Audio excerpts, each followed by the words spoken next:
ఒక్కనైపోయినా నువ్వు ఉంటే మంచిగుండే. ఏంట్రా దారుణం? ఒక అమ్మాయి నిన్ను నమ్ముకుని నీ లైఫ్లోకి వచ్చిన అమ్మాయిని అంత దారుణంగా అంత కర్కశంగా ఎలా చంపారా? అసలు నువ్వు మనిషివా లేకపోతే మనిషి రూపంలో ఉన్న జంతువా? ఆ అమ్మాయికి ఫ్యామిలీ ఉంటుంది, పేరెంట్స్ ఉంటారు, అన్నయ్యలు ఉంటారు, తమ్ముళ్ళు ఉంటారు. వాళ్ళకి ఈ బాధ ఈ జన్మలో తీర్చలేంది. నీలాంటోడికి శిక్ష పడాలని ఎవరు కోరుకోరు. నేనేం చేయాలంటే ఓ చెట్టుకు కట్టేసి ఆ అమ్మాయిని నువ్వు ఎలా పొడిచి చంపేసావో పొడిచి పొడిచి నిన్ను కూడా అలాగే చంపాలి.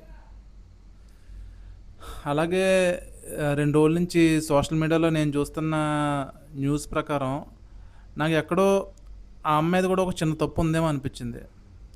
ఇంట్లో కొట్టిని సోషల్ మీడియాలో పెట్టడం నాకు ఎందుకు అంత కరెక్ట్గా అనిపించలేదు. ఎందుకంటే 2 కుటుంబాలు ఉన్నాయి, 2 కుటుంబాల మధ్య మాట్లాడుకొని సామరస్యపూర్వకంగా పరిష్కరించుకోవచ్చేమో అని నాకు అనిపించింది. ఒకవేళ కుదరకపోతే విడిపోవడమే మార్గం. ఎనీవే, వాడు చేసింది మాత్రం దారుణాతి దారుణమైన విషయం, అది క్షమించలేనిది.